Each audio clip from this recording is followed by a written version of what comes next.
Bismillahirrahmanirrahim. Assalamualaikum warahmatullahi wabarakatuh. Alhamdulillahilladzi arsala rasulahu bil huda wa dinil haqq liyudhhirahu 'alad dini kulli wa kafa billahi shahida. Wa asyhadu an la ilaha illallah wahdahu la syarikalah iqraran bihi wa tauhidan. Wa asyhadu anna Muhammadan abduhu wa rasuluh. Allahumma shalli ala nabiyyina Muhammad wa ala alihi wa man tabi'ahum bi ihsanin ila yaumiddin. Allahumma inna nas'aluka imanan la yartad wa na'iman la yanfad wa murafaqata Muhammadin sallallahu alaihi wasallam fi a'la jannatil khuld. Allahumma inna nas'aluka ilman nafi'a wa rizqan thayyiba wa amalan mutaqabbala. Allahumma inna na'udzubika min ilmin la yanfa wa min qalbin la yakhsha wa min nafsin la tashba wa min da'watin la yustajabu laha. Alhamdulillah, para jamaah sekalian, Bapak Ibu, ikhwani fiddin wa akhwati fillah, rahimani wa rahimakumullah. Kita bersyukur pada Allah di kesempatan pagi menjelang siang ini di waktu duha. Kita semua diberikan kesehatan dan umur panjang. Kembali lagi kita duduk dalam majelis yang mulia ini dalam rangka mengkaji ilmu-ilmu yang penting yang perlu kita pelajari untuk senantiasa menambah keimanan kita agar nikmat yang Allah Subhanahu wa taala tetapkan pada kita tetap terus langgeng dan juga kita semakin dekat dengan Nabi kita Muhammad sallallahu alaihi wasallam. Untuk kesempatan kali ini dalam kajian yang keempat selama kami di Surabaya ini, kita akan mengkaji amalan yang langgeng. Beberapa amalan yang nanti kita persiapkan untuk jadi bekal bagi kita setelah kita meninggal dunia. Amalan-amalan ini menjadi amalan yang bermanfaat walau kita sudah berada di alam kubur, pahalanya akan tetap terus mengalir. Yang ini biasa kita sebut dengan amal jariyah. Yang ini biasa kita sebut dengan amal jariyah. Kenapa Bapak dan Ibu-ibu itu penting untuk mengetahui amalan-amalan ini? Karena ketika kita diantar ke kuburan, ada 3 hal nanti yang akan mengikuti kita. Kata Nabi sallallahu alaihi wasallam, yatba'ul mayyita salasatun. Ada 3 hal yang nanti akan mengikuti mayit atau jenazah ketika dibawa ke alam kubur atau dibawa ke kuburan. Kata Nabi, fayarji'u isnani wa yabqa ma'ahu wahidun. 2 akan kembali, 1 akan bersama orang yang akan dikuburkan tadi. 2 akan pulang dan 1 akan tetap bersamanya. Yatba'uhu ahluhu wa maluhu wa amaluhu. Yang nanti akan mengikutinya sampai di kubur yaitu 3. 1 keluarga, 2 hartanya, 3 amalnya. 1 keluarga, anaknya. Istri boleh ikut nggak ke kuburan? Boleh nggak wanita pergi ke kuburan ya, untuk mengantarkan jenazah? Boleh nggak Bapak? Boleh atau tidak? Makruh. Karena di dalam hadis cuma disebutkan ini tidak terlalu ditegaskan. Ya, jadi hukumnya makruh. Maka baiknya di rumah. Namun kalau ziarah kuburnya masih boleh. Ya, ziarah kuburnya masih boleh. Berarti nanti yang pergi anaknya, keluarga-keluarga dekatnya, ngantar sampai ke alam kubur. Yang kedua hartanya.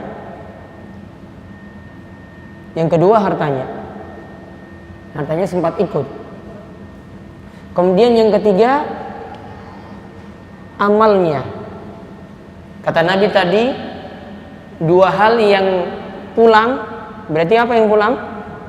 Keluarga, terus harta. Kemudian yang tinggal bersamanya cuma 1 saja, yaitu amalnya. Fayarji'u ahluhu wa maluhu wa yabqa amaluhu.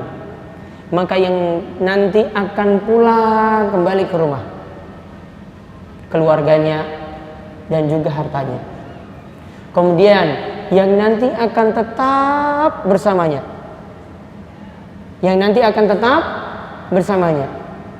yaitu amalnya. Nah, hadis ini diriwayatkan oleh Imam Bukhari dan Imam Muslim. Hal ini menunjukkan bahwasanya 3 hal ini yang nanti akan menemani kita ketika kita itu mati. Namun ada bahkan cuma 1 saja yang akan menemani dia ketika ke kubur. Dia nggak bawa harta apa-apa, dia nggak bawa keluarganya juga, langsung dikuburkan. Yang menemaninya cuma amalnya saja. Namun umumnya 3 hal tadi, kata para ulama. Umumnya 3 hal tadi itu yang menemani orang itu sampai ke kubur. Sisa cuma 1, 2 itu akan pulang. Maka kalau kita tahu hal ini, maka sudah barang tentu amal ini yang mesti kita siapkan. Amal-amal ini yang mesti kita siapkan. Namun ada amal yang sifatnya itu kita amalkan di dunia. Sholat, sedekah, ini kita bawa. Ya, ini sebagai amal nanti yang nanti akan membantu kita nanti ketika kita di alam kubur dan alam selanjutnya. Namun ada sifat amalan yang kita sudah mati, amalnya itu masih tetap orang-orang itu kenang, dan masih tetap pahalanya itu ngalir. Dan ini kita butuhkan. Karena kalau amalan tadi cuma terbatas dengan umur, sholat, sedekah, puasa, zakat, haji, dan amalan-amalan yang lainnya, itu cuma terbatas umur. Namun kalau amal jariyah, amalan yang pahalanya terus mengalir, tidak dibatasi dengan umur. Berarti yang kita sangat butuh yang mana? Dua-duanya.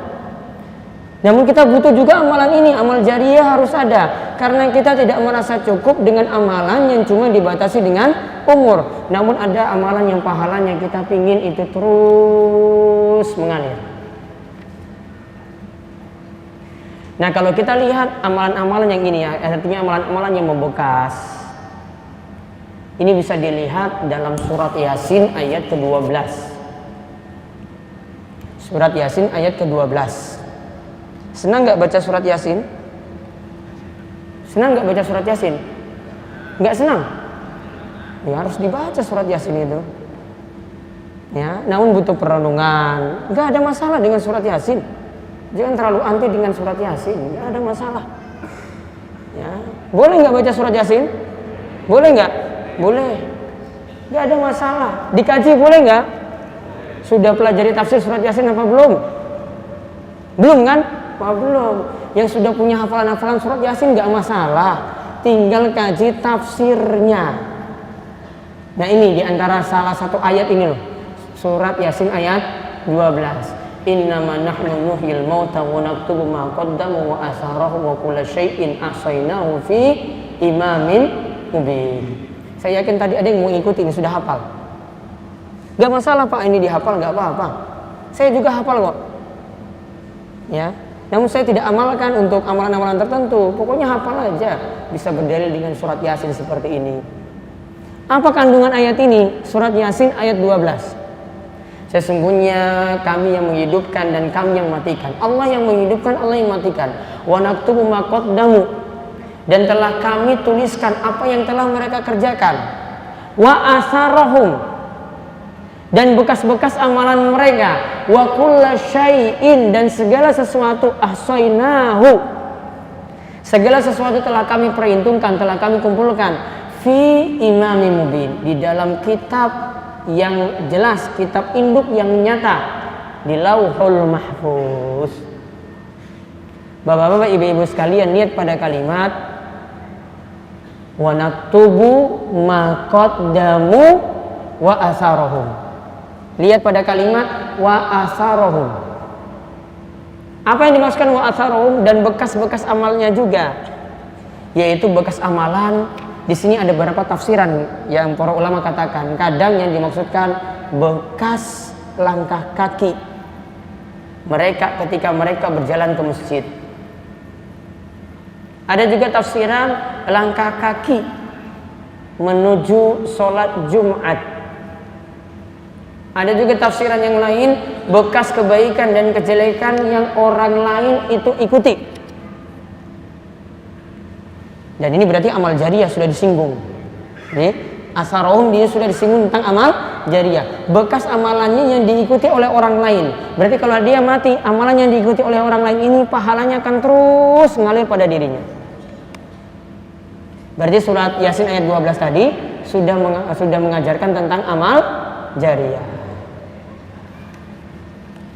Lalu apa saja yang termasuk amal jariyah ini? Ada beberapa hadis dulu kita lihat sebelum saya simpulkan. Ada hadis yang menyebutkan 3 amal jariyah. Ada hadis yang menyebutkan 7. Ada juga perkataan dari ulama besar mazhab Syafi'i, Imam Suyuti, sebutkan 10.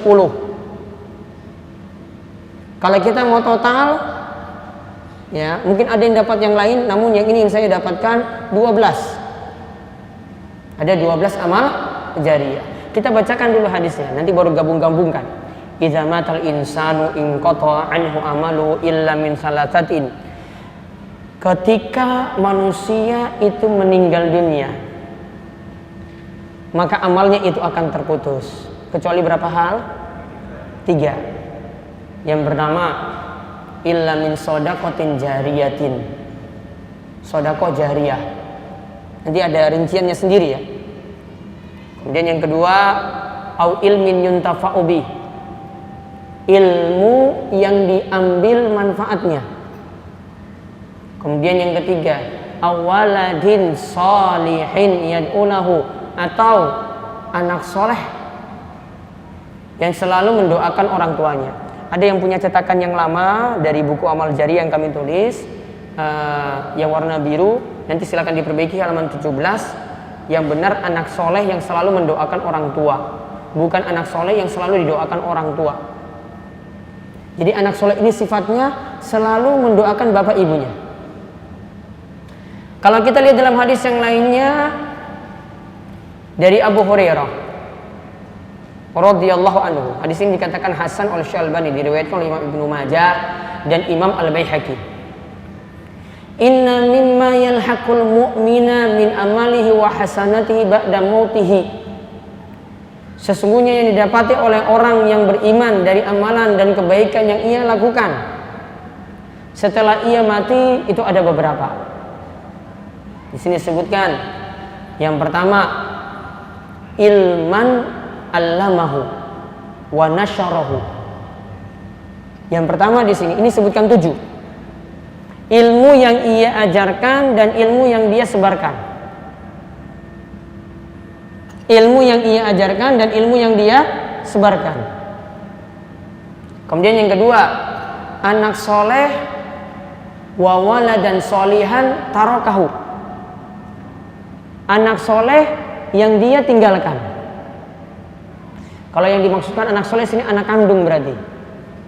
Anak kalau disebut anak berarti anak kandungnya, bukan anak angkatnya.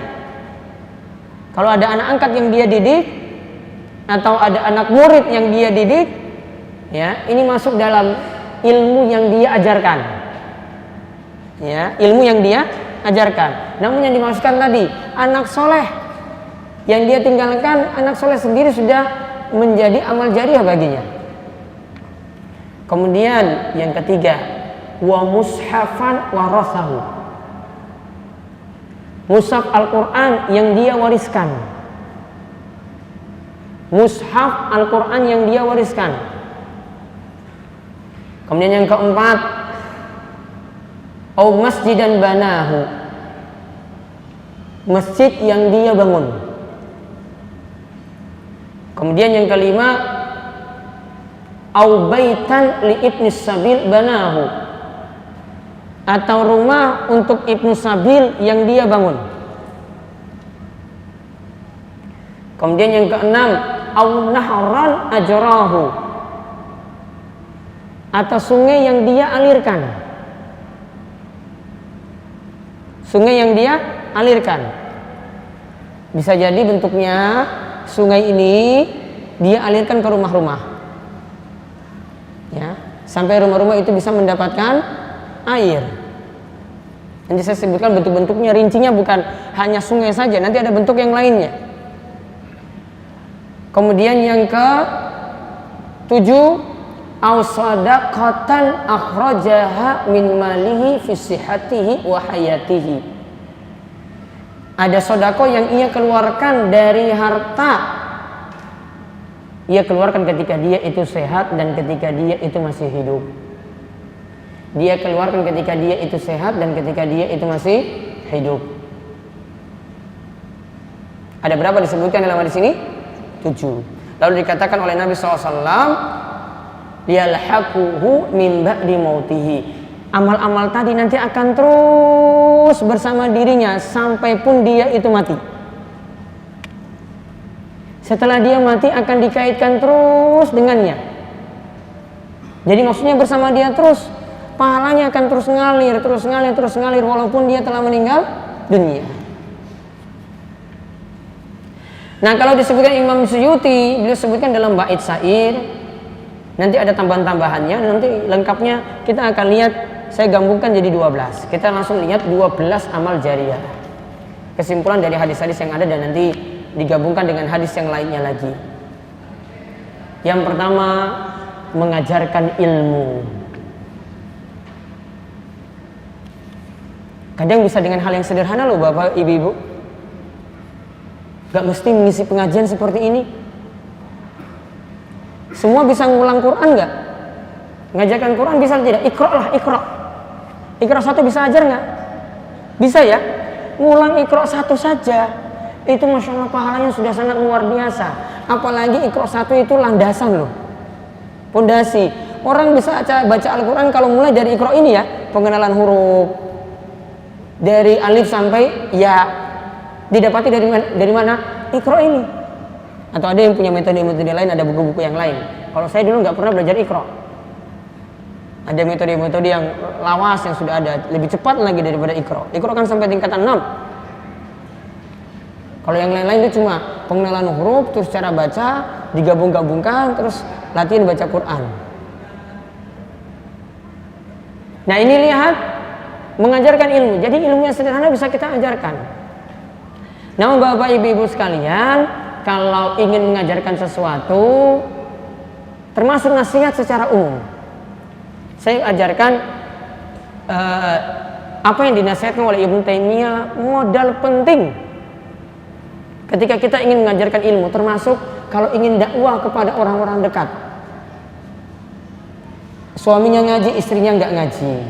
Ada sebaliknya, istrinya ngaji, suaminya nggak ngaji. Ada orang tuanya sudah ngaji dua-duanya, anak-anaknya nggak ngaji. Ibnu Taimiyah itu katakan, ini 3 modal penting, nggak ada modal selain 3 modal ini yang harus dikuasai. Yang pertama, kata Ibnu Taimiyah, beliau mengatakan dalam Majmu' al-Fatawanya, yang pertama, miliki ilmu. Ilmu harus punya.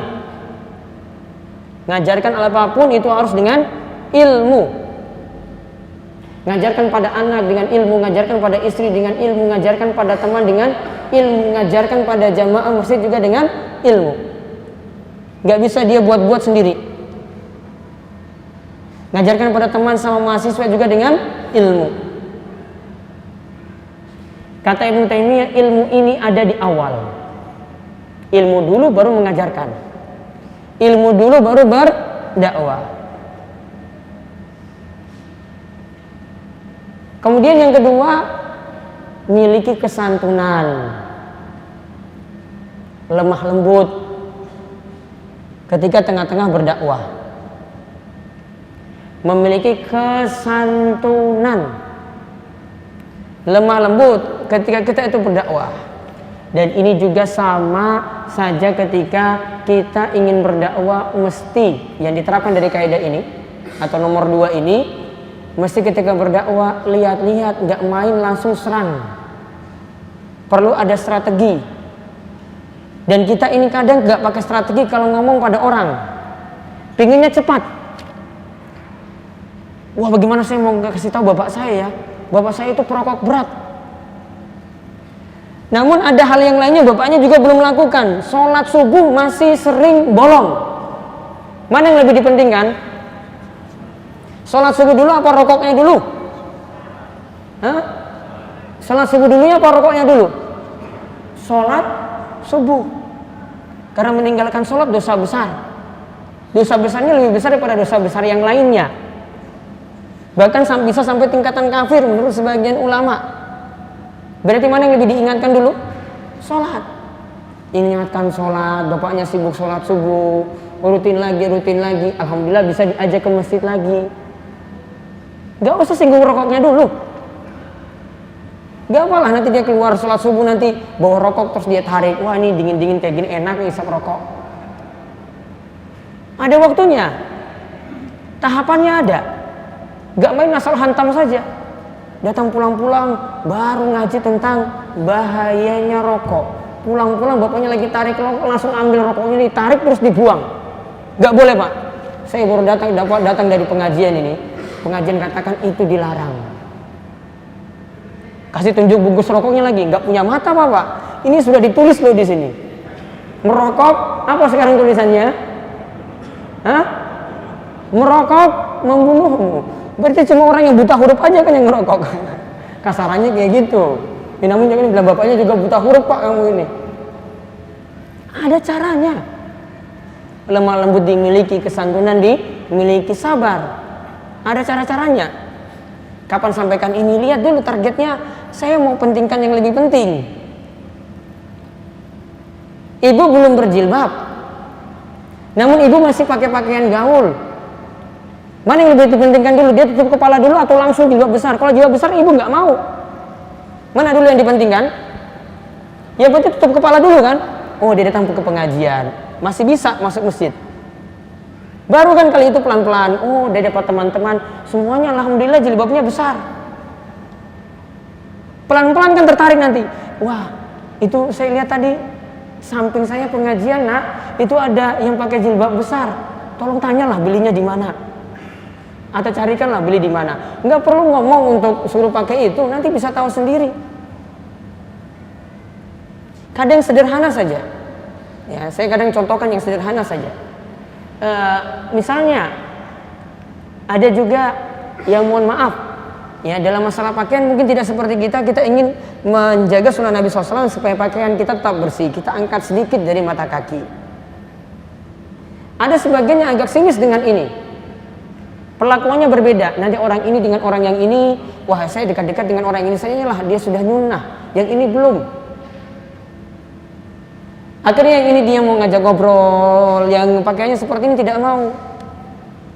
Karena dia nganggap wah ini sudah paham, yang ini saya nggak mau dekati. Pergaulannya bukan seperti itu. Bebas, harus lebih santun, pintar komunikasi. Sehingga dakwah itu dibangun itu dengan mudah karena kesantunan, karena kelemah lembutan kita.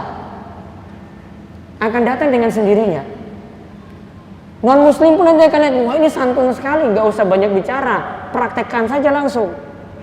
Oh dia pedagang yang jujur, oh dia itu orang yang tepat waktu, oh dia itu orang yang selalu datang ke masjid lebih awal sebelum azan. Orang akan nilai sendiri. Kadang kita tidak usah banyak ngomong, namun tunjukkan dengan tingkah laku, sikap, perilaku kita, karakter, akhlak kita. Maka dakwah di rumah itu lebih mudah dengan ini. Dengan kesantunan, dengan akhlak itu lebih mudah. Ada laki-laki yang berjenggot, ada yang berjenggot, ibunya mungkin awal marah-marah itu. Waduh ini seperti ini, jangan-jangan kamu ikut teroris ya nak? Jangan-jangan ikut aliran-aliran sesat. Namun coba tunjukkan dengan akhlak terus, ternyata dengan berjenggot kok sangat bagus sekali tingkah lakunya. Suruh diantar belanja, mau. Kok beda dengan yang dulu? Akhlaknya dia tunjukkan. Itu akan lebih membuat orang itu tertarik untuk menerima dakwah. Jadi ini diperbaiki. Bagi yang belum bisa itu diperbaiki pelan-pelan seperti itu. Kemudian yang ketiga, kata Ibnu Taimiyah tadi, kalau lemah lembut itu di tengah-tengah. Kemudian yang ada di akhir ini yang ketiga, yaitu sabar. Sabar itu ada di akhir. Jadi awalnya dengan ilmu, kata Ibnu Taimiyah. Di tengah-tengah dengan apa? Lemah lembut, kesantunan. Yang ketiga, di akhir dengan apa? Sabar. Karena dakwah itu butuh bertahap. Kadang kita disakiti, kadang penerimaannya lama. Diingatkan bapaknya untuk meninggalkan rokok tadi, 1 minggu diomongkan gak mau dengar, 2 minggu belum, 1 bulan belum, 2 bulan belum, 1 tahun alhamdulillah sadar sendiri. Butuh bertahap. Kadang ada yang disakiti, orang tua gak terima anaknya ngaji, orang tua menghukum dia, pokoknya kamu gak boleh keluar rumah. Dia sabar, sudahlah, orang tua gak mau seperti itu, dia ngaji dari rumah, belajar terus.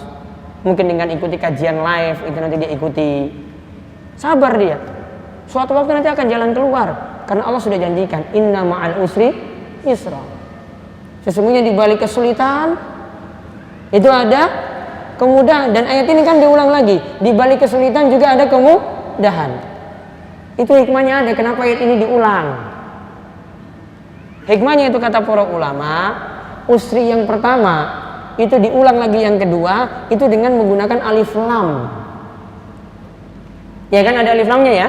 Ada alif lam. Kata para ulama, balaghah itu artinya satu, kesulitannya itu satu. Kemudian diulang yusron. Diulang lagi ke ayat kedua lagi yusron tanpa pakai alif lam. Kata para ulama, balaghah kalau tidak pakai alif lam seperti ini berarti berbeda kemudahan yang pertama dengan kemudahan yang kedua. Berarti kesulitannya berapa? Kesulitannya berapa? Cuma satu. Kemudahannya 2. Kesulitan cuma satu, kemudahannya ada 2. Maka kalau dia bersabar, Allah akan buka jalan keluar.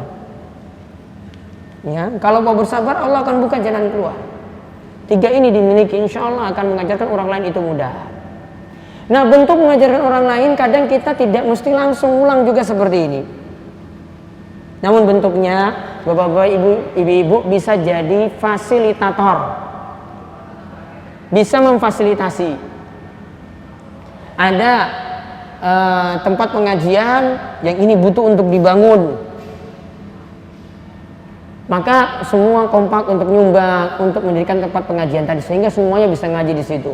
Maka ini jadi fasilitator. Orang yang memfasilitasi seperti ini juga akan mendapatkan bagian dari kebaikan tadi, bagian dari mengajarkan ilmu. Di masjid butuh untuk meja-meja untuk TBA, dicarikan dana. Kita nyumbang, kita nggak ngajar, kita memfasilitasi. Orang yang memfasilitasi juga akan mendapatkan pahala dari mengajarkan TPA ini. Jadi turut serta, kalau kita tidak bisa ngajar, minimal ada harta yang kita sumbangkan untuk jalan-jalan kebaikan semacam itu. Namun yang jelas kalau orang yang punya ilmu, ini apalagi dia jaga dengan, bisa jadi dalam bentuk ceramahnya, bisa jadi juga dalam bentuk tulisan, dan tulisan ini lebih langgeng. Tahu Imam Nawawi, Yahya bin Syaraf An-Nawawi? Umurnya berapa tahun Imam Nawawi? Berapa tahun Bapak? 40 tahun. Nikah enggak Imam Nawawi? Enggak. Namun kitabnya banyak. Kalau kita enggak nikah-nikah, kitabnya enggak ada. Ya, Imam Nawawi enggak nikah, kitabnya banyak. Sama halnya juga dengan Ibnu Taimiyah. Ibnu Taimiyah sampai meninggal dunia enggak nikah. Jadi jangan ada yang bercita-cita, saya ingin seperti Imam Nawawi, nggak nikah saja lah, saya mau belajar terus. Ya kitabmu mana? Saya ingin seperti Ibnu Taimiyah, nggak nikah terus. Iya kitabmu mana? Mereka itu memang memperjuangkan agama, waktunya fokus untuk mengulang agama, untuk mengajarkan juga pada yang lainnya. Namun ada hasil. Hasilnya apa tadi? Kitab. Kitab dimiliki, buku-bukunya ada. Dan buku-bukunya ini lebih langgeng dibandingkan Ibnu Taimiyah, dibandingkan dengan Imam Nawawi. Lebih langgeng nggak? Semua pakai kitabnya Imam Nawawi nggak sekarang? Riyadhus Shalihin sudah pernah pelajari? Sudah. Syarah hadis Arba'in An-Nawawiyah sudah pernah dengar dan pelajari? Sudah. Syarah Sahih Muslim. Sahih Muslim ditulis oleh Muslim bin Al-Hajjaj. Kemudian disyarah, dijelaskan oleh Imam Nawawi. Saya yakin di antara kita itu pernah baca. dipakai terus. Bahkan bukan hanya kalangan mazhab Syafi'i, seluruh mazhab itu pakai karya-karya Imam Nawawi. Seluruh mazhab itu menerangkan kitab-kitab Imam Nawawi.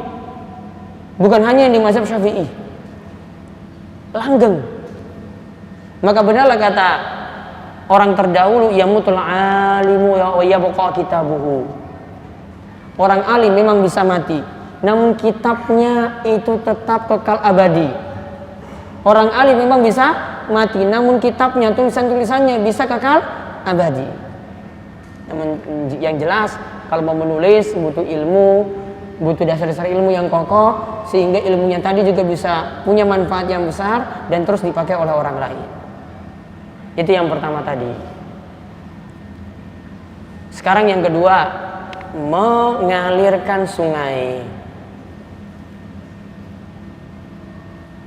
Mengalirkan sungai tadi saya contohkan, ini ada sungai besar. Sungai besar di Surabaya apa? Hah? Kalimas. Ya. Tapi kan sudah nggak mungkin ya, kecuali dari mata air baru ambil sumbernya ya. Ya, kalau ambil dari situ nggak bisa ya. Ya, sudah penuh polusi, sudah hitam pekat, ya kan? Ya. Taruhlah ada sungai gitu. Ini kita bantu untuk penyaluran, narik dari sungai tadi ke rumah-rumah, tarik pipa, atau dibuat bak penampungan besar lah. Nanti orang-orang lagi narik lagi pipa dari situ. Kita yang bangun ini, bangun tempat penampungan air ini untuk narik dari sungai. Kalau di Jawa mungkin jarang lihat, namun di tempat-tempat seperti daerah Flores sana yang krisis, di daerah Maluku sana yang krisis, mereka lakukan seperti ini. Jadi dari mata air yang besar itu diturunkan ke tempat penampungan dulu, baru disalurkan ke rumah-rumah. Kalau ada proyek seperti ini, ambil bagian. Ini termasuk amal jariah ini, karena ini dipakai terus, ini minum terus orang setiap hari. Pakai untuk mandi, pakai untuk nyuci, pakai untuk minum, nggak pernah berhenti. Alat vital, kebutuhan vital. Namun ada yang bisa praktekkan namun cuma sederhana. Ya, bisa praktekkan cuma sederhana. Dan bisa dipraktekkan di masjid ini juga. Kalau di sini belum ada, mudah-mudahan setelah ini ada. Pengen saya bocorkan nggak di sini? Sama pahalanya seperti mengalirkan sungai. Beli dispenser. Ya, terus galon. Isi air. Kita nanggung air setiap hari. Orang masuk masjid biasa minum nggak? Ini sering minum. Kita sediakan gelas itu, bolak-balik masuk minum, bolak-balik masuk minum. Air habis, kita beli lagi. Habis, beli lagi. Habis, beli lagi. Amal jariah nggak itu? Amal jariah sama. Para ulama juga contohkan seperti itu. Yang biasanya ambil amalan ini orang Arab kasih ke Indonesia. Orang Indonesia nggak mikir seperti ini. Dia mau menanti dari Arab saja, padahal ini bocoran dari orang Arab. Ini loh amal jariah. Jadi ada beberapa yayasan dari Arab itu sumbangkan dispenser ke masjid-masjid. Kalau di Gunung Kidul tempat kami itu ada beberapa masjid dikasih dengan situ. Saya lihat ini kok tulisannya Arab. Ini orang Arab pintar sekali kalau cari amal. Kita itu cuma pintar cari duit. Untuk beramal itu nggak pintar. Orang Arab itu akal-akalannya itu banyak sekali untuk bisa beramal. Peluangnya sini diambil, peluangnya di sini diambil, peluangnya di sini diambil. Tahu di sana orang kuliah apapun di sana gratis loh. Kuliah agama mau kuliah umum juga. Kalau dulu kami kuliah umum juga gratis, free. Apalagi tahu kalau orang yang kuliah agama coba. Ini kalau kita masuk toko buku mau beli kitab, dia pura-pura masuk orang kayak ini. Sudah bawa kitab gitu, terus dia kasih uang, atau enggak dikasih langsung dia bayar. Berapa kamu butuh berapa? Saya bayar itu semuanya. Enggak kenal apa, kita tampangnya cuma mahasiswa saja, langsung dilunasi oleh orang Arab. Kitabnya ini kalau mau dirupiahkan itu jutaan. Namun bagaimana mereka cari peluang tuh loh, amalnya seperti ini. Kita kan kadang nggak mikir nih peluang beramal bagaimana. Ya harus belajar manajemen amal kalau begitu. Ini amal ini bagaimana peluangnya, caranya bagaimana. Buka semua peluang. Orang-orang yang jadi penuntut ilmu itu dibiayain. Sama ada santunan untuk santri-santri. Itu cari peluang untuk mereka. Itu jadi amal jariah yang luar biasa. Kemudian yang ketiga, membuat sumur. Ini juga saya katakan tadi, orang Arab aja yang datang ke Indonesia untuk cari sumur. Saya lihat di daerah-daerah di Gunung Kidul itu orang Arab mau berusaha untuk menggali, ya, untuk dapat peluang narik air dari bawah tarik ke atas.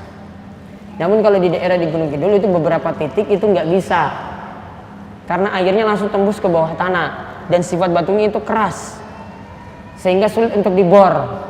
Makanya rata-rata cuma bergantung pada air hujan. Namun sekarang pemerintah itu sudah sediakan untuk air itu disedot dari air tanah yang keluar ke laut. Air bawah tanah yang keluar ke laut disedot, ditarik ke atas lagi, disalurkan ke beberapa daerah di Gunung Kidul yang krisis air. Alhamdulillah sekarang sudah teratasi dengan itu. Namun beberapa titik masih belum bisa teratasi. Ini peluang di sini gali sumur. Karena sumur ini terus dipakai. Entah itu untuk masjid atau untuk fasilitas umum, ini peluang besar. Kaitannya nomor 2 dan 3 berarti sama-sama apa?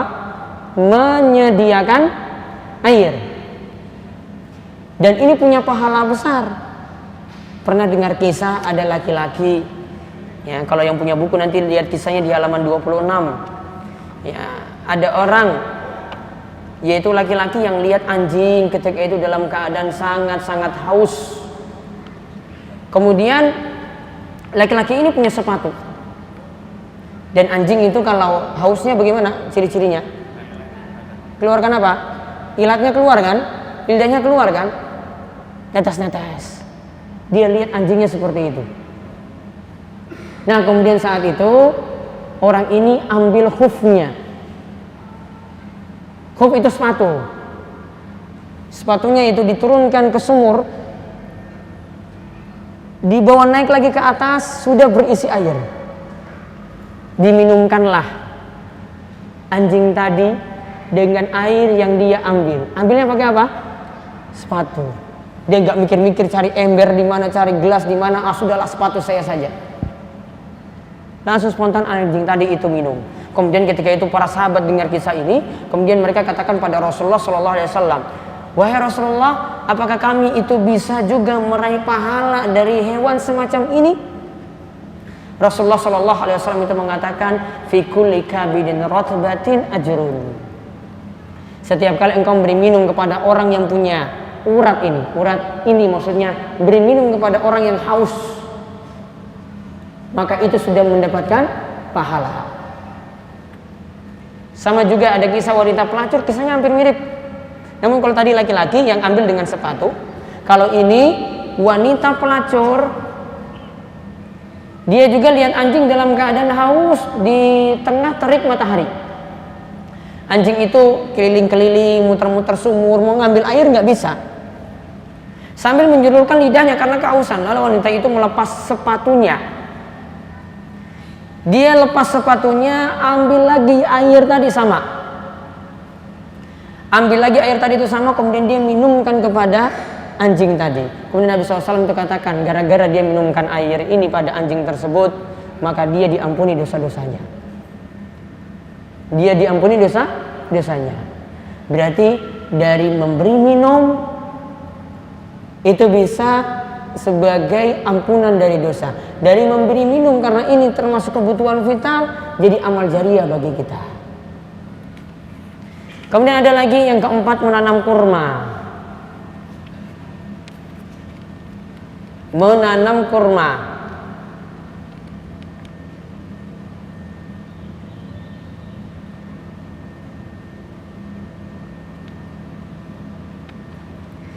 Apa yang dimaksud dengan menanam kurma di sini? Bisa jadi bentuknya yang ditanam itu adalah tanaman kurma. Bisa jadi bentuknya tanaman secara umum dan orang-orang memanfaatkan tanaman tersebut. Contohnya apa berarti? Kalau di negeri kita apa? Nggak ada kurma? Mangga? Mangga biasanya nyolong nanti banyak. Apa? Jadi kebutuhan vital. Ya padi. Semuanya makan beras nggak? Iya. Coba lihat ya pahalanya seperti apa. Nabi SAW pernah memasuki kebun dari milik Ummu Ma'bad. Ia masuk di situ, beliau bersabda, "Wahai Ummu Ma'bad, siapakah yang menanam kurma ini?" Ini bicarakan masalah kurma. Ditanya dulu, yang nanam itu muslim ataukah kafir? Ingat pertanyaannya ya. Ummu Ma'bad ditanya, yang nanam ini muslim ataukah kafir?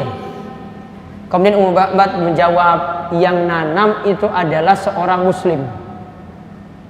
Yang menanam itu adalah seorang muslim. Lalu ketika itu Nabi SAW bersabda, tidaklah seorang muslim menanam tanaman semacam itu lalu dimakan oleh manusia. Beras dimakan nggak? Ya. Atau ada hewan yang makan? Atau ada burung yang makan? Itu merupakan sedekah untuknya sampai hari kiamat. Itu merupakan sedekah untuknya sampai hari kiamat. Berarti tadi sebutkan hewan, sebutkan burung. Izin nggak kalau hewan ngambil atau burung ngambil? Izin nggak? Ya nggak izin. Maka berarti kalau kita lihat dalam hadis yang lainnya lagi, ada riwayat yang lainnya disebutkan walaupun tanaman tadi diambil tanpa izin, orang yang diambil tadi tanamannya dia dapat pahala. Namun yang ngambil mangga tadi misalnya, yang nyolong tadi dapat pahala nggak? Nggak dapat pahala. Namun yang diambil tanpa izin, yang punya tanaman, dia dapat pahala. Kenapa yang diambil ini dapat pahala? Dia sudah beri makan orang. Terus kenapa yang nyolong tadi dapat dosa? Ya karena nggak ngomong, nggak minta izin. Bedanya ada. Nah ini tandanya bahwasanya tanaman-tanaman kalau itu punya kemanfaatan yang besar, orang banyak itu yang membutuhkan. Seperti orang tanam padi, walaupun itu dijual juga, dia dengan sendirinya menanam itu sudah menjadi amal jariah baginya. Makanya ini jadi dalil bagi sebagian ulama bahwasanya pekerjaan yang terbaik itu adalah petani. Ini jadi dalil sebagian ulama, pekerjaan yang terbaik itu adalah petani. Namun yang jelas Nabi SAW itu katakan, pokoknya setiap pekerjaan yang halalnya itulah baik bagi kita. Kemudian yang kelima, membangun masjid. Walaupun hanya, saya tambahkan di sini biar nanti jelas, cuma menyumbang satu bata. Satu bata berapa di Surabaya harganya? 700 rupiah.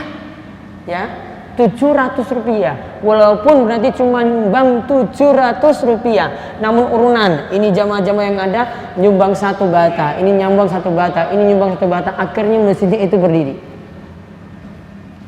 Kok sampai dikatakan yang kecil pun dihitung? Coba lihat hadis ini. Saya langsung bacakan hadis yang saya maksudkan tadi. Kata Nabi SAW, man bana masjidan lillah, siapa yang membangun masjid karena Allah. Jadi dia cari ridha Allah, bukan nyumbang masjid ingin pamer, bukan nyumbang masjid untuk cari pujian. Kamab hasikotatin, bentuknya yang dia bangun, ini cuma kalimat hiperbolis dari Nabi. Bentuknya yang dia bangun itu seperti sangkar burung. Sangkar burung ada yang kecil kan? Ada lagi yang besar. Taruhlah yang kecil yang diambil. Atau kata Nabi SAW, asghara, yang lebih kecil daripada itu. Lebih kecil lagi daripada itu. Diambil lebih kecil lagi daripada sangkar burung. Maka kata Nabi SAW, banallahu lahu baitan fil jannah, maka akan Allah bangun baginya rumah di surga. Allah akan bangunkan baginya itu rumah di surga. Semuanya besar nggak di sini? Enggak. Cuma seperti sangkar burung. Maka Nabi SAW itu kadang motivasi dengan kalimat-kalimat yang kecil dulu lah. Sudahlah nyumbang sedikit saja. Kenapa dimotivasi dengan kalimat yang kecil? Kalau sedikit itu nggak mau nyumbang, keterlaluan. Nabi katakan kecil dulu. Ayo nyumbang. Walaupun cuma satu bata saja. Ayolah bantu untuk masjid ini. Maka itu sudah jadi amal jariah, akan dibangunkan baginya rumah di surga.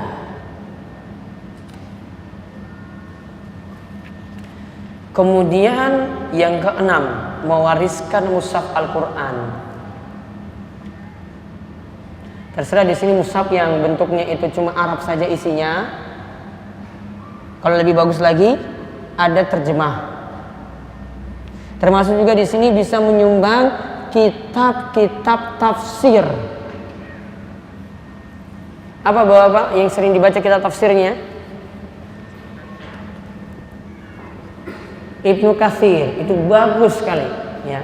Yang belum memiliki silakan memiliki buku kitab Ibnu Katsir, itu kitab tafsir yang paling bagus, disebutkan penjelasan yang bagus, yang rapi, ditambah dengan dalil-dalil dari hadis Nabi SAW. Kalau mau tambah yang lainnya ada tafsir Jalalain. Jalalain itu ditulis oleh Jalaluddin Al-Mahalli dan Jalaluddin As-Suyuti, sama-sama ulama mazhab Syafi'i. Namun kalau mau kaji tafsir Jalalain harus ada catatan kakinya, karena beberapa permasalahan dalam masalah akidah itu butuh dikritisi. Ada lagi tafsir yang bagus, tafsir As-Sa'di. Ya, tafsir As-Sa'di. Ketiga-tiganya yang tadi saya sebutkan sudah ada terjemahannya, tinggal pelajari. Jadi pelajari Al-Quran, baca Al-Quran, jangan cuma baca saja. Terjemahannya dipelajari, tafsirannya juga dipelajari. Nah, di sini mushaf, tadi bentuknya bisa dengan Al-Quran Arabnya. Nah, ini yang baru biasa kita sebut dengan mushaf. Bisa dengan Al-Quran terjemahan. Kalau Al-Quran terjemahan tidak lagi disebut mushaf. Makanya untuk wanita haid, ibu-ibu, kalau ingin membaca Al-Quran ketika waktu haid ada dua solusi. Membaca Al-Quran ketika waktu haid itu ada dua solusi. Yang pertama,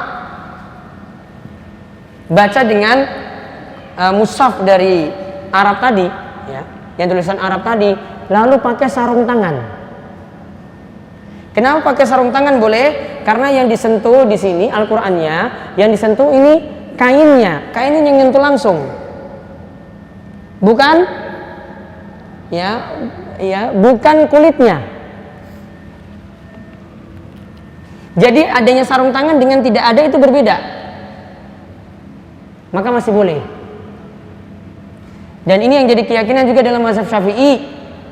Ya, kalau dalam mazhab Syafi'i bersentuhan suami istri, wudunya batal atau tidak? Mazhab Syafi'i batal secara mutlak. Namun ada syarat. Bersentuhan laki-laki perempuan itu membatalkan wudu. Ini saya ingin jelaskan mazhab Syafi'i biar paham. Ada 5 syaratnya. Biar tahu, karena kadang kita dari kecil sudah tahu seperti ini, namun nggak tahu, cuma wah ini sentuh sudah batal. Yang pertama, yang bersentuhan itu kulit. Berarti kalau yang bersentuhan kuku dan kuku, batal nggak? Nggak batal. Kuku dan kuku nggak batal. Jadi suami istri kukunya cuma kuku saja kok nggak batal. Itu gigi dan gigi nggak batal juga. Rambut dan rambut nggak batal juga. Cuma bilang kulit. Yang kedua, yang bersentuhan ini lawan jenis, laki-laki dan perempuan. Berarti kalau laki-laki dengan laki-laki tidak batal. Kalau dengan bencong, batal nggak? Mau dekat-dekat dengan bencong, hati-hati, bisa ke bawah nanti. Ya nggak batal kalau dia aslinya laki-laki. Lihat aslinya apa. Yang ketiga, sudah dewasa. Ya, sudah dewasa. Jadi kalau ini laki-laki dewasa dengan anak-anak perempuan yang belum balik, boleh, wudunya tidak batal. Syaratnya ini dia dewasa. Kemudian yang keberapa lagi? Yang keempat. Syaratnya yang keempat, yang bersentuhan di sini bukan mahram. Istilahnya bukan istilah muhrim ya, namun istilahnya mahram, bukan mahram. Berarti orang luar. Kalau suami istri, batal nggak? Mazhab Syafi'i, saya nggak katakan pendapat paling kuat. Mazhab Syafi'i batal nggak? Batal. Karena aslinya bukan mahram, itu cuma ada ikatan nikah saja. Dia dengan saudara perempuannya nggak batal. Dia dengan ibunya nggak batal. Dia dengan bibinya enggak, batal. Dia dengan mertua, batal enggak? Mertuanya sendiri, bukan mertuanya orang, batal enggak? Mertua mahram bukan? Ada enggak mantan mertua? Enggak ada istilah mantan mertua, enggak ada. Mantan istri? Ada. Mantan mertua? Enggak ada. Karena mertua itu mahram mu'abbad, mahram selamanya. Ini harusnya belajar fikih lagi nih. Fikihnya kurang mantap nih. Terus yang kelima, yang tadi saya sebut, bi ghairi ha'il, bersentuhannya tanpa pakai penghalang. Ini sentuhan baju dengan baju. Ya. Lengan baju dengan lengan baju enggak batal. Ya. Kalau kain dengan kain enggak batal. Kulit dengan kulit harus bertemu langsung. Pendapat yang kuat nanti kaji di kitab fikih. Ya, namun saya cuma sebutkan itu pendapat dari mazhab Syafi'i. Dari kecil belum tahu ini kan? Ini tadi pelajaran anak SD. Ya, pelajaran anak SD di kitab Safinatun Najah. Itu pelajaran bocah cilik di dalam mazhab Syafi'i. Ya. 5 syarat seperti itu disebutkan dalam kitab Safinatun Najah karya Syekh Salim bin Samir Al-Hadrami. Makanya saya lebih senang belajar fikih Syafi'i karena dikati orang itu enak. Oh, ngomong kayak gini, ini Syafi'i loh. Ya, namun kalau untuk bersentuhan tadi batal wudu atau tidak ada 3 pendapat. Tadi Imam Syafi'i batal secara mutlak. Yang kedua, ada yang bersentuhan tidak batal sama sekali. Yang ketiga, bersentuhan kalau dengan nafsu batal, kalau enggak dengan nafsu enggak batal. Maka kalau pakai pendapat yang ketiga ini, orang yang keliling Ka'bah tawaf bersentuhan, laki-laki perempuan, batal enggak? Tawaf pakai nafsu? Tawaf pakai nafsu? Enggak kan? Ya maka enggak batal. Ya, itu pelajarannya, pelajaran tambahan. Kemudian yang ketujuh, mendidik anak menjadi soleh. Mendidik anak menjadi soleh. Kenapa saya katakan mendidik? Bukan sekedar memiliki anak soleh. Kalau sekedar memiliki anak soleh, berarti anak tersebut kadang bukan karena dari orang tuanya, orang tua juga nggak arahkan sama sekali, orang tua juga nggak bantu pendidikannya, anak-anak itu tiba-tiba tumbuh berkembang, anaknya jadi soleh. Berarti orang tua bisa dapat pahala dari kalau dia punya peran serta untuk mendidik anaknya menjadi soleh. Karena ada yang bapaknya perampok, anaknya jadi kiai, anaknya jadi ustadz. Apakah bapaknya dapat pahala dari ini, dari keustazan anaknya ini, dari kiainya anaknya ini? Tidak. Bapaknya nggak jadi sebab. Dan ini yang ditegaskan oleh Ibnu Taimiyah. Anak soleh bukan sekedar punya anak soleh. Orang tua bisa dapat manfaat kalau orang tua punya peran serta dalam pendidikan.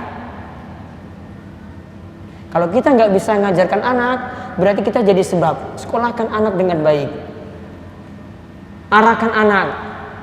Kita nggak bisa ngajarkan langsung, namun kita bisa ingatkan anak untuk sholat subuh, maka ingatkan anak untuk sholat subuh. Ada peran serta dari orang tua. Walaupun nanti dia belajar di pesantren, walaupun dia belajar di mana, kita punya peran serta dari itu, maka kita akan mendapatkan pahala yang terus ngalir. Kemudian yang ke-8, membangun rumah untuk ibnu sabil. Membangun rumah untuk ibnu sabil. Apa yang dimaksud ibnu sabil? Ibnu sabil itu musafir yang melakukan safar lantas terputus perjalanannya. Kalau dari musharrif zakat, dia termasuk orang yang berhak mendapatkan zakat. Namun kalau kita lihat di sini yang dimaksudkan, kita bangun rumah untuk orang-orang semacam ini. Sudahlah, tinggal di rumah ini gratis, bagi yang terputus perjalanan silakan mampir. Mampir di rumah ini. Ini yang dimaksud. Perjalanan dari Jogja ke Surabaya, beberapa titik dia bangun tempat peristirahatan sementara, rest area. Silakan mampir, gratis tempat yang ini. Mungkin ada warung-warung di sampingnya, warung-warungnya untuk yang lain. Namun ini tempat ini dia sediakan gratis. Mungkin dia bangun musolah lah di situ. Pahalanya double lagi, bangun masjid atau musola tadi, kemudian ditambahkan ini. Karena ini untuk fasilitas Ibnu Sabil. Karena musafir-musafir pada mampir di situ. Istirahat, ke toilet, manfaatkan. Jadi orang yang bangun musola di rest area itu punya manfaat seperti ini. Termasuk di sini juga ternyata para ulama katakan bukan hanya untuk Ibnu Sabil. Bisa bentuknya bangun rumah untuk anak yatim. Bisa bentuknya bangun rumah untuk para janda yang tidak terurus. Bisa bangun rumah untuk fakir miskin yang tidak terurus. Dibangunkan rumah-rumah untuk mereka. Panti-panti lah istilah kita. Ini juga jadi amal jariah luar biasa. Sama seperti ini tujuannya. Kemudian yang ke-9, bersiaga di jalan Allah. Yaitu di sini bagi orang yang menjaga pos di medan perang. Dia jaga lembur malam hari, musuh datang, dia jaga lagi, ganti lagi siang, dia jaga lagi, ganti lagi malam, dia jaga terus. Kata ini Nabi SAW, bersiaga di jalan Allah sehari semalam lebih baik daripada puasa dan mendirikan sholat 1 bulan. Apabila orang yang berjaga tersebut meninggal dunia, maka amalan yang sedang dia kerjakan tersebut mengalir kepadanya, rizkinya terus disampaikan kepadanya, dan dia terjaga dari ujian kubur. Dikatakan pahalanya terus terjaga kalau andai saja dia mati gara-gara menjaga pos tersebut. Jadi amal jariah. Ini bagi orang-orang yang jadi mujahid yang berperang di jalan Allah. Yang ke-10,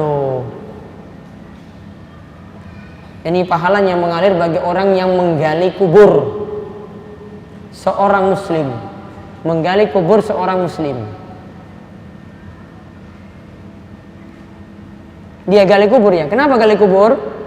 Kubur itu dipakai terus nggak sampai hari kiamat? Pakai terus nggak kubur itu?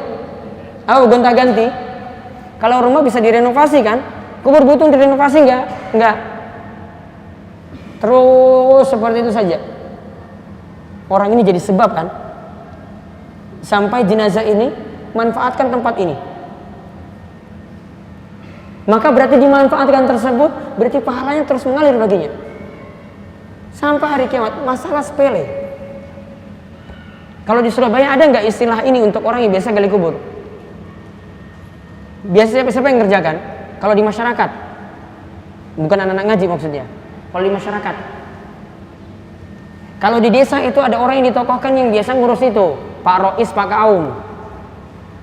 Dia mulai dari memandikan, kemudian mengafani, kemudian setelah itu ngurus kuburnya lagi. Namun biasanya warga yang ngurus kubur, yang gali kuburnya, kemudian nanti dia sampai kuburkan. Ini yang jadi Pak Rois, Pak Kaum seperti ini di istilah beberapa tempat. Ini pahalanya Masya Allah luar biasa sekali. Asalkan kalau ini bisa berpahala, bisa terus lebih berpahala, apalagi kalau dia itu mengikuti ajaran Nabi. Coba lihat hadis yang tadi saya maksudkan. Man ghassala mayitan. Siapa yang memandikan mayit?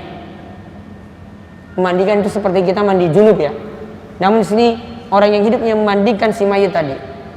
Memandikannya, fakatama alaihi, lantas dia sembunyikan aib-aibnya. Ghufira lahu arba'ina marratan, akan diampuni baginya 40 kali.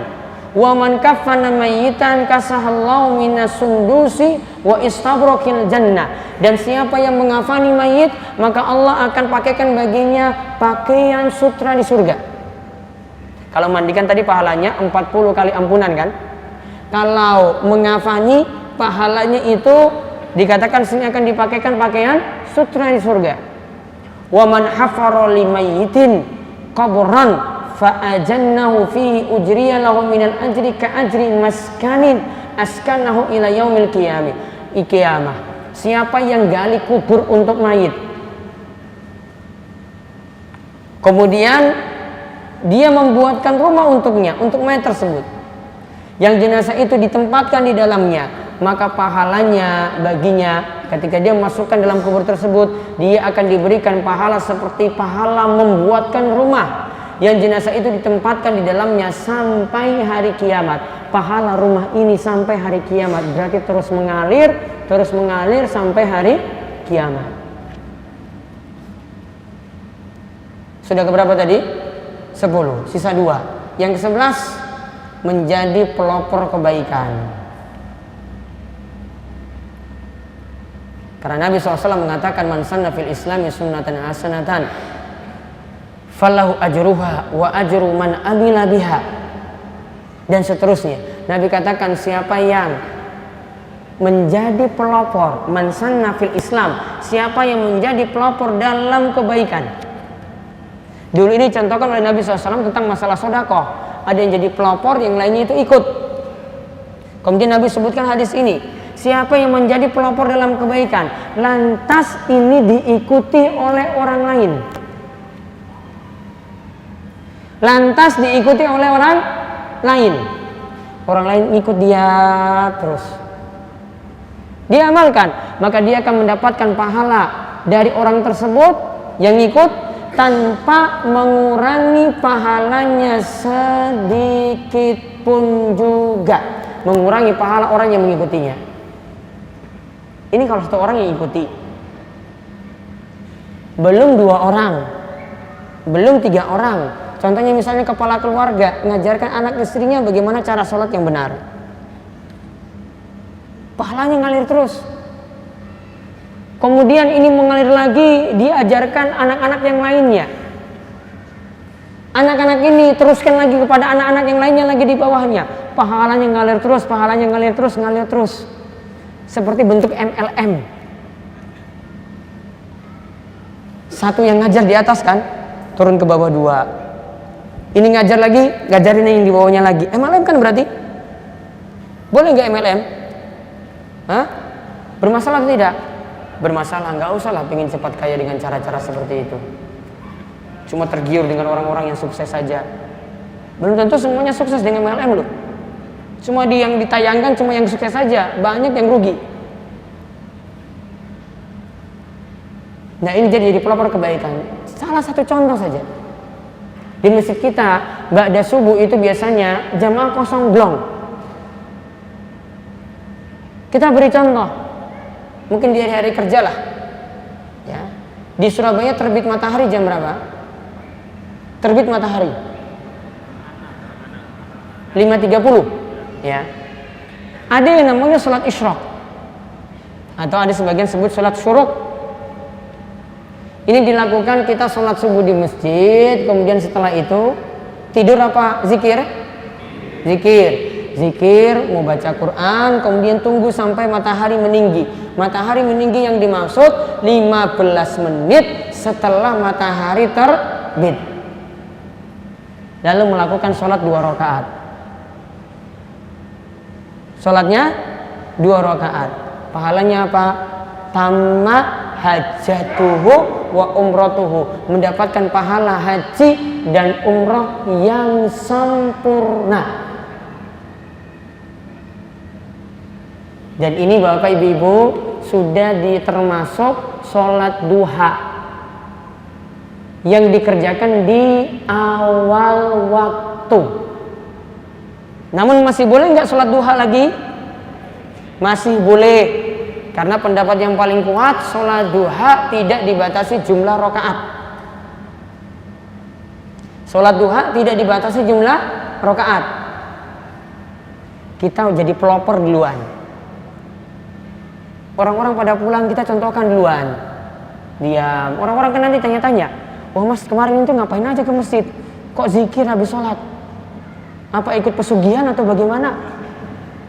Soalnya ada murid saya yang praktekkan kayak gitu, dituduh pakai pesugihan. Padahal lagi cari pahala haji umroh loh ini. Belum ada yang tahu. Diikuti dia sendiri berhari-hari. Kemudian ada yang nanya, akhirnya ikuti. Pelopor 1 orang kan, ikuti 1 jamaah. Jamaah kedua lagi ikut lagi, 3 orang. Yang berikutnya ikut lagi. Akhirnya semuanya kompak, sudahlah kita habis subuh buat kajian saja. Tunggu sampai matahari meninggi, habis kajian kemudian kita lakukan sholat isyraq 2 rakaat. Maka yang jadi pelopor pertama kali itulah yang borong pahala orang-orang lain. Jadi pelopor kebaikan. Kemudian yang terakhir wakaf. Inilah yang tadi disebut dengan sodaqotun jariyatun, sodaqoh jariyah. Wakaf. Wakaf itu secara bahasa artinya menahan bentuk pokok. Jadi pokoknya ada. Lantas menjadikan untuk tempat ini yang diwakafkan ini sebagai amal untuk fisabilillah. Berarti bukan untuk kepentingan yang mubah, namun untuk ibadah. Contoh misalnya kita wakafkan tanah, dibangunkan masjid. Bentuk masjidnya tetap ada seperti ini. Tanahnya ada enggak? Ada terus. Maka selama tanah ini dimanfaatkan, itulah bentuk wakaf yang pahalanya akan terus mengalir. Ngalir terus, ngalir terus, ngalir terus, ngalir terus. Pokoknya ada enggak? Ada. Ada yang bentuknya juga kadang enggak seperti itu bentuknya. Dia punya lahan sini, sawah. Dia wakafkan, saya wakafkan hasil dari panen sawah saya ini, saya wakafkan untuk sumbangan tiap waktunya, setiap kali panen untuk masjid sekian persen. Berarti masjid dapat jatah. Dan pokok tanamannya tetap ada, tanahnya tetap ada.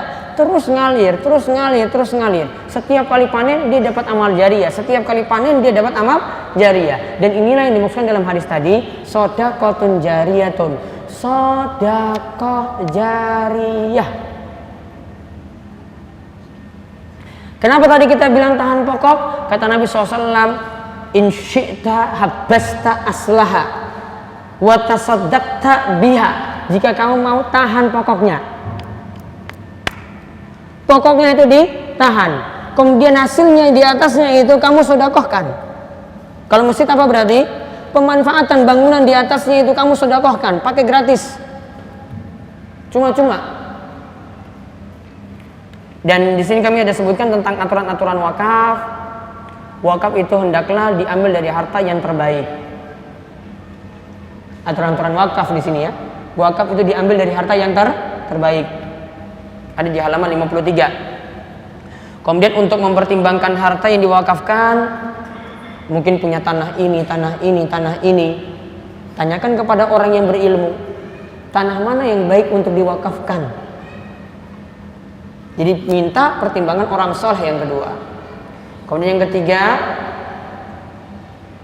wakaf itu berarti kita nahan pokok dan sedekahkan, menyedekahkan hasilnya.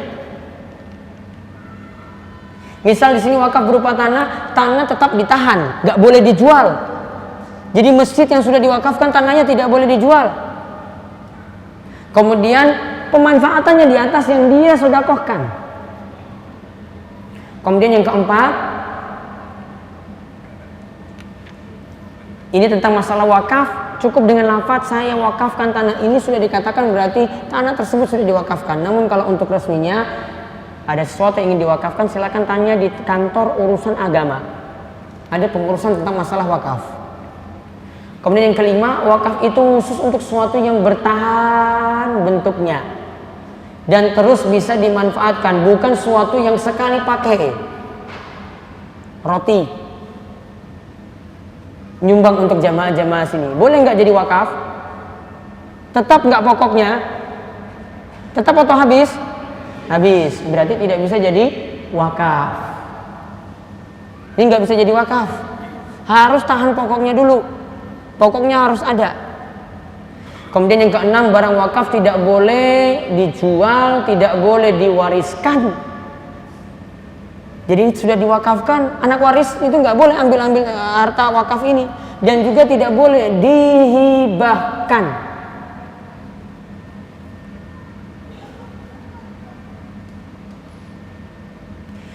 Kemudian yang ketujuh, boleh saja orang yang memberikan wakaf memberikan syarat-syarat tertentu. Misalnya, saya wakafkan hasil dari tani ini, hasil dari sawah ini sekian persen untuk wakaf. Berarti yang lainnya nanti untuk keluarganya. Boleh.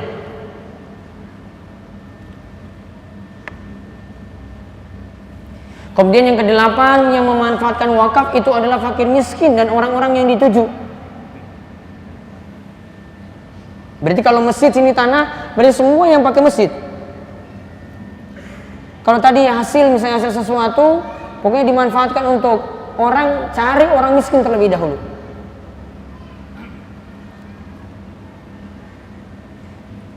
Nah, kemudian ada aturan-aturan yang lainnya nanti bisa dibaca dalam buku ini. Adapun ada lagi amalan orang lain untuk mayit. Nah, ini masuk juga, namun bukan amal jariah dari kita, namun sumbangan transferan dari orang lain.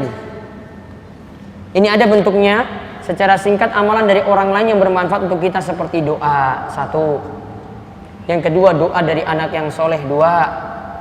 Yang ketiga, melunasi utang untuk si mayit. Berarti mayit tadi utangnya jadi lunas, amalan dari orang lain. Kemudian ada transferan lagi dari orang lain seperti menunaikan qadha puasa. Yang lain bayar utang puasa kita. Kita sudah meninggal, utang puasa kita dibayarkan orang lain, maka dianggap lunas juga. Yang kelima, menunaikan qadha nazar.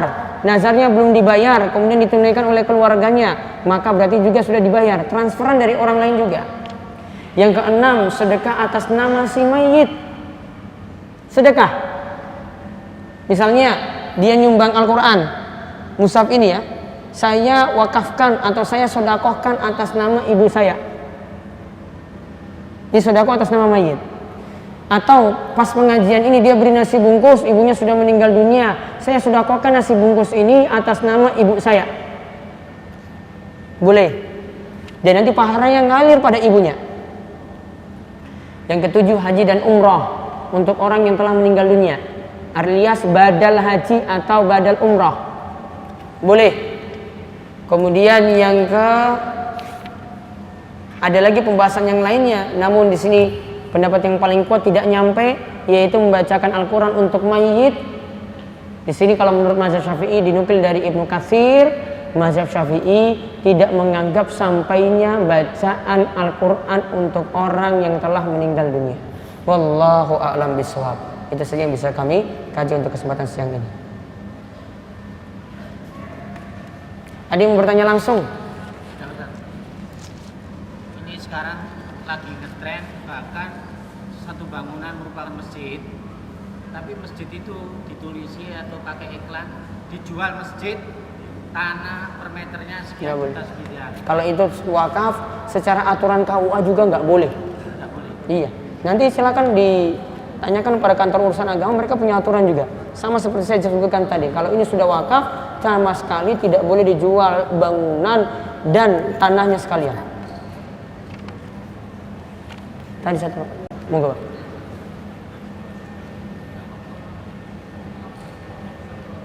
Waalaikumsalam warahmatullahi wabarakatuh.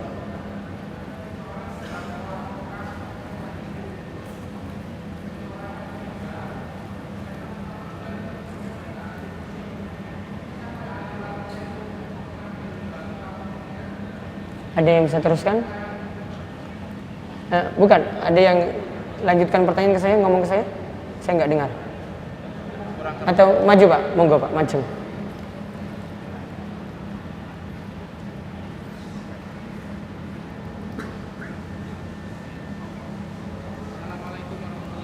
Waalaikumsalam warahmatullahi wabarakatuh. Ada seseorang mewakafkan tanahnya untuk masjid. Ada orang yang wakafkan tanahnya untuk masjid. Selama yaitu masjidnya ini untuk amalan sunnah. Selama dia hidup, masjidnya untuk amalan sunnah. Terus setelah meninggal ini beralih fungsi. Dipakai oleh orang-orang ahli. Iya.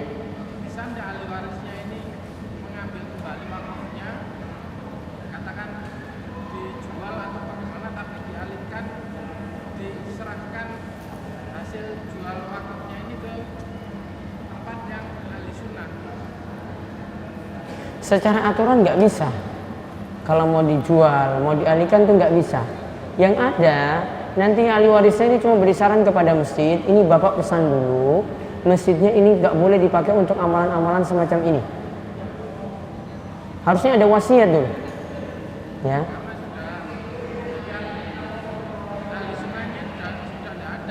Iya, mudah-mudahan orang tuanya dapat pahala dari amalan-amalan yang masih disyariatkan di masjid tersebut. Ada sholat, ada orang mendirikan sholat sunnah, ada yang pakai air wudhu. Mudah-mudahan dari amalan-amalan seperti itu dia dapat.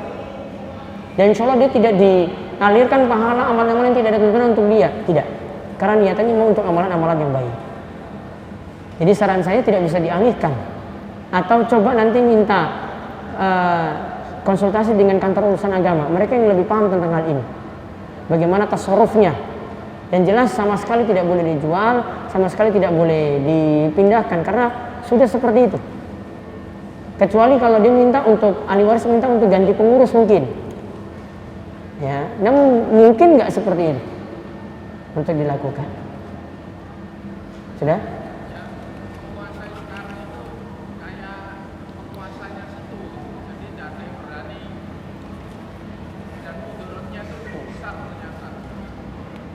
Ya mudah-mudahan ahli waris bisa lobby, dan saran saya tadi mudah-mudahan ini yang dia dapat pahala tetap ada, cuma dari amalan yang ada tuntunannya saja dalam masjid tersebut. Karena amalan tuntunan itu masih ada, ya. Sholat itu masih amalan tuntunan. Nanti tambahan-tambahannya itu mudah-mudahan tidak mengalir pada dirinya. Kalau kita memberikan sesuatu, mushaf, baju koko kepada seorang, kemudian orang tersebut memberikan lagi ke orang lain, apa hukumnya? Awalnya tergantung niat kita sejak awal. Kalau niat kita untuk berikan pada orang lain biar orang itu memanfaatkan mushaf, kemudian orang ini belikan lagi pada orang lain, yang penting sudah kita niat awal. Karena innamal amal lebih niat. Kalau ini disalahgunakan oleh orang yang sudah kita beri, atau mungkin dia salurkan pada orang lain, itu urusan dia. Yang penting niat awal kita seperti itu. Ini pernah terjadi, ada seorang sahabat Yazid kalau nggak salah dengan bapaknya waktu itu. Bapaknya ketika itu bukan salah, dia taruh sodako di masjid. Maksud dia ini berikan kepada orang-orang selain anaknya. Tiba-tiba pulang anaknya itu ambil sodako tadi, terus bawa pulang ke rumah. Saya ambil sodako di masjid, wahai bapak. Kemudian bapaknya lapor kepada Rasulullah. Rasulullah, ini gimana nih? Saya mau sodako untuk orang lain, namun anak saya sendiri yang ambil. Rasulullah SAW itu katakan, niatmu itu sudah dicatat, itu tetap untuk anakmu, niatmu sudah tercatat.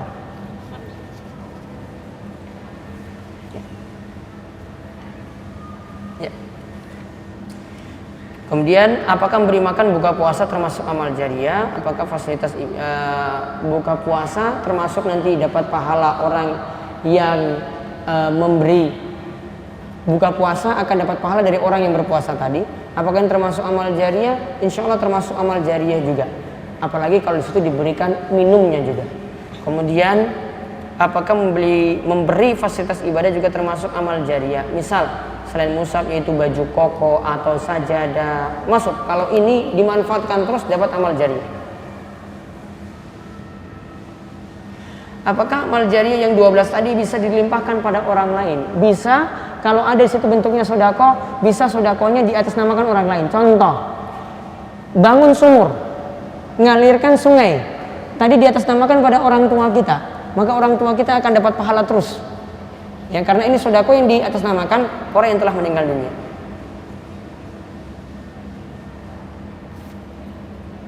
Saya baru mengenal salaf kurang lebih 1 bulan. Yang ingin saya tanyakan, apakah saya ini sudah berada di jalan Islam yang benar sesuai dengan sunnah dan Quran? Pokoknya selama antum ini pelajari agama ini, ada sumbernya dari Al-Quran, dari hadis, kemudian dengan pemahaman-pemahaman yang telah disebutkan dari para sahabat, maka itu sudah menunjukkan sudah menempuh jalan yang benar. Karena terlalu banyak informasi yang saya terima membuat saya ragu menempuh jalan salaf ini. Tetap di jalan tersebut dan terus ngaji dan terus istiqomah. Mudah-mudahan Allah memberikan jalan terus di jalan yang lurus dan senantiasa diberikan keistiqomahan. Mohon arahannya bagaimana cara menasihati suami yang sama sekali belum mau sholat. Sedangkan dia jika diingatkan istri malah gengsi dan makin disengaja nggak mau sholat. Cara terbagus itu apa yang bisa dilakukan? Mengingat laki-laki tercipta logis dan rasional, sedangkan istri dikit-dikit pakai perasaan. Maka kalau ibu-ibu ingin seperti ini, yang pertama Coba perbaiki akhlak pada suami, semakin taat pada suami, akhlak diperbaiki. Tadi yang kedua yang saya sebutkan, kesantunan. Kesantunan diperbaiki. Ubah terus diri jadi lebih baik, tunjukkan akhlak yang baik pada suami.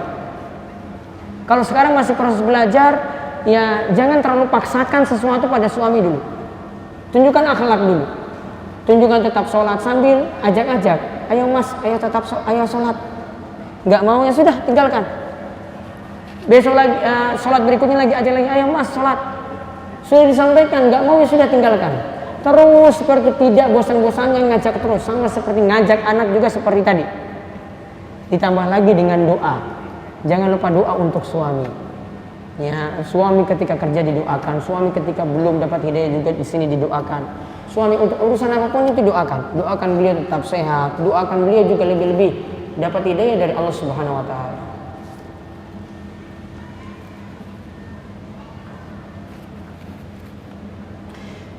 Bagaimana ketika ada seorang yang ingin beramal jariah menyediakan air untuk berwudu di suatu masjid tapi ditolak oleh beberapa warga dengan alasan belum terlalu penting untuk menyediakan air bersih untuk berwudu. Bolehkah menolak orang yang ingin beramal jariah? Mungkin masyarakat menolaknya karena ada alasan tertentu, ya sudah cari tempat lain. Gak usah paksakan di tempat tersebut. Kita nyumbang sesuatu yang diberi gak mau menerima, cari orang lain, masih banyak yang butuh. Masjid ini gak mau, cari masjid yang lain, insya Allah itu butuh. Bagaimana adab suami terhadap istri saat suami mendapatkan harta warisan dari orang tuanya? Ya beritahukan pada istri dapatnya berapa, jangan sembunyi-sembunyi, jangan diam-diam, beritahu ini dapat sekian. Ya, kemudian kalau ada sebagian yang ingin diberi pada istri, boleh diberikan pada istri. Adabnya seperti itu. Apakah istri tidak boleh mengetahui perihal warisan walaupun istri tidak meminta warisan tersebut? Boleh saja istri tahu, gak masalah. Bahkan antara suami istri baiknya jangan sembunyi-sembunyi, jangan kucing-kucingan. Karena nanti ujung-ujungnya ada prasangka, ada zon. Wong kita diperintahkan untuk hilangkan prasangka orang. Coba lihat ketika Nabi SAW jalan dengan Sofia binti Huyai, seorang istri Nabi SAW. Ketika itu kan beliau lewati dua orang. Dua orang ini sudah curiga, ini jangan-jangan selingkuhan Nabi. Dua orang ini sudah curiga, ini jangan-jangan ini perempuan lain. Kemudian Nabi SAW lihat mereka jalannya cepat. Lalu Nabi terangkan, ini istri saya. Kenapa Nabi mesti terangkan? Karena sudah penuh curiga. Maka ini kalau istri sudah penuh curiga seperti tadi, mbok diberitahu. Ini dapat dari mana, kasih tahu saja. Biar enggak seterusnya nanti dapat masalah terus. Nanti istri tanya lagi. Diberitahu kan selesai.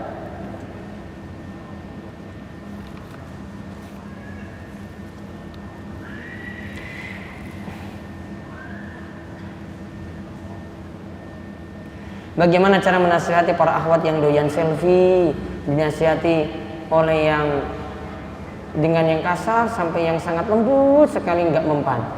Mereka berdalih untuk mengajak akhwat lain agar mengenal dan tidak takut pada yang bercadar. Padahal di medsos, ya saran saya tidak di medsos lah disebarin. Kalau mau foto-foto sendiri ya sudahlah disimpan sendiri, namun jangan disebar, bahaya sekali. Ya, mau disebar bahaya sekali ibu-ibu sekalian. Ya. Tolong dijaga hal ini baik-baik. Ya mungkin sebagian, coba lihat saja sebagian ibu-ibu itu nggak kenal sama sekali istri-istri para ustadz loh. Di Facebook itu nggak ada yang kenal itu, foto-fotonya juga nggak ada yang temukan. Karena jaga ini ya seperti emas kita lah. Ini perhiasan saya yang mahal sekali. Saya nggak mau ini tampilin di hadapan orang. Nanti orang lain itu nyulik. Ini perhiasan saya. Ibaratnya seperti itu. Jadi ini dilarang cuma karena seperti itu saja tujuannya. Jadi koleksi pribadi saya sendiri.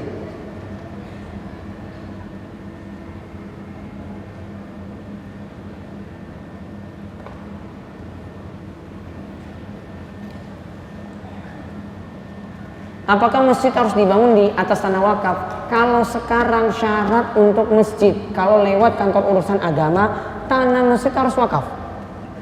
Yang kedua, pengurusannya lagi, tambah lagi pengurusan IMB-nya lagi. Syarat untuk dapat IMB harus punya tanah wakaf. Ya, sehingga kalau ditanyakan harus punya tanah wakaf, iya. Bagaimana hukum jual beli barang KW? atau grade ori tanpa ada izin pemilik merek dagang aslinya. Yang jelas kalau menjual berarti dukung. Ya, kalau jual itu berarti dukung. Dukungnya apa di sini? Dukungnya berarti sesuatu yang sudah ada hak patennya dia menyalahgunakan. Tidak boleh secara izin negara juga tidak boleh. Maka saran saya tidak jual beli barang-barang KW seperti ini. Saya punya pembahasan di website, nanti silakan lihat.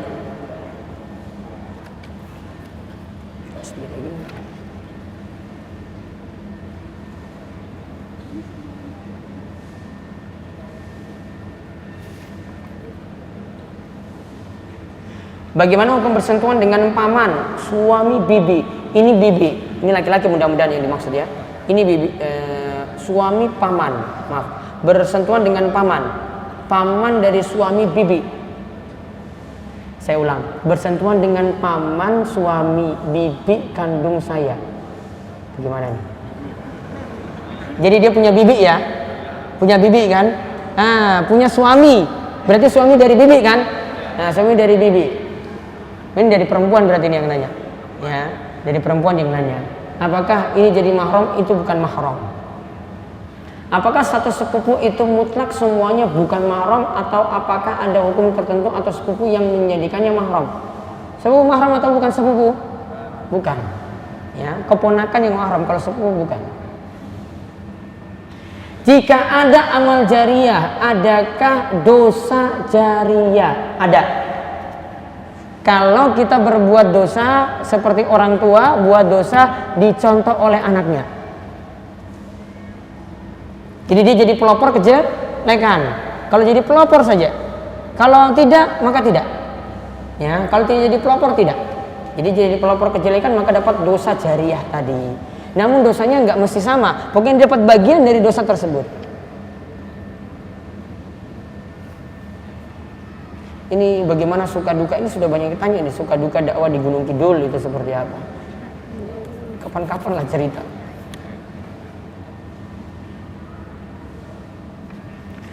Ini beberapa tanya sama seperti tadi.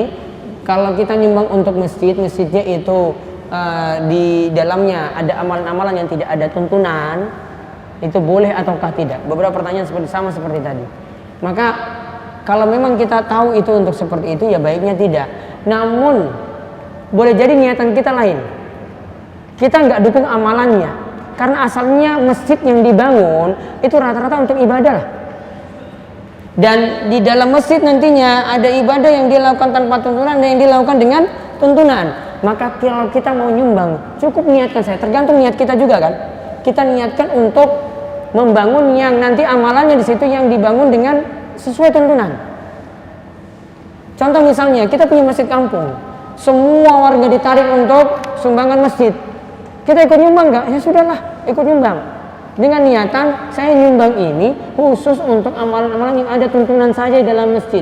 Mudah-mudahan Allah itu memberikan saya pahala untuk amalan-amalan ini. Kalau amalan-amalan yang tidak tuntunan, saya niatkan saya berlepas diri dari amalan-amalan tersebut. Sudah selesai. Tergantung niat. Terus yang terakhir.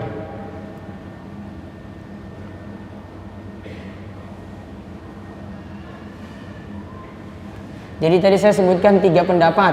Bersentuhan itu membatalkan wudhu ataukah tidak. Ibu ini tanya, dari 3 pendapat tadi mana yang lebih kuat? Batal secara mutlak ataukah tidak batal sama sekali, atau kalau dengan nafsu itu baru batal? Wallahu alam, yang pertengahan yang paling bagus, yaitu kalau menyentuhnya itu dengan syahwat. Kalau tanpa syahwat tidak batal. Ya, apalagi kalau tidak sengaja. Namun aturan tadi dipakai yang 5. Maksudnya 5 syarat ini dilihat, yaitu apa tadi? 1, kulit dengan kulit. 2, lawan jenis. 3, bukan mahram. 4, balik. Yang kelima, tanpa penghalang. Jadi dipertimbangkan seperti itu juga.